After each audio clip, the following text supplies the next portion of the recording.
கர்த்தருக்கு ஸ்தோத்திரம். இன்றைய நற்செய்தி நமக்காக சிலுவையில் அறையப்பட்ட இயேசு கிறிஸ்து. மார்க்கின் சுவிசேஷம் 15வது அதிகாரம் நீங்க 25லிருந்து 28 வரைக்கும் பார்த்தீங்கன்னா 3 காரியங்களை பார்க்கலாம். முதலாவது, சிலுவையில் அறைந்த நேரம் பார்த்தீங்கன்னா 3ஆம் மணி வேலைன்னு சொல்றாங்க. அது 9 மணின்னு இப்போ சொல்றாங்க. ஓகேவா? ரெண்டாவது, அவர் ஏன் அந்த ஆக்கினையை அடைந்தாருன்னு அதை காண்பிக்கணுங்கிறதுக்காக யூதருடைய ராஜா என்று எழுதி ஏசப்பா சிலுவையின் மேல் கட்டுறாங்க.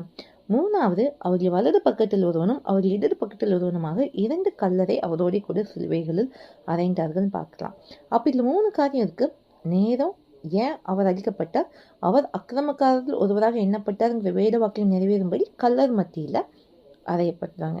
இன்னைக்கு நமக்காக சிலுவையில் அறையப்பட்ட இயேசு கிறிஸ்துவில எவ்வளோ பாடுகள், நிந்தைகள் எல்லாம் நீங்க ஒவ்வொரு நாளும் காலைல 9 மணி பார்க்குறீங்கன்னா அவர் நமக்காக சிலுவையில் அறையப்பட்ட நேரத்துவா நீங்க எண்ணலாம். அந்த நேரத்துல நீங்க கர்த்தரை துதிக்கலாம். ரெண்டாவது, அவர் யூதருடைய ராஜா மாத்திர இந்த உலகத்தை ஆள போற ராஜாவா வரப்போறாரு. அதை நீங்க நினைவு கூறணும். மூணாவது, கல்லர் மத்தியில அவர் தொங்கினார். கல்லர்களாகிய நம்மளை ரட்சிக்கும் பொருட்டாக அவர் நமக்காக சிலுவையை சகித்தார்.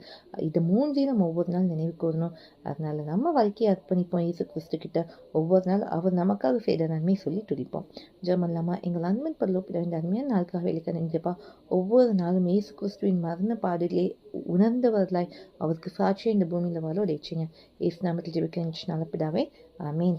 இயேசுவின் மரணத்தை நினைவு கூறுவோம், இயேசுக்காய் வாழ்வோம். இது வேண்டிய நான் சொல்லிட்டேன்.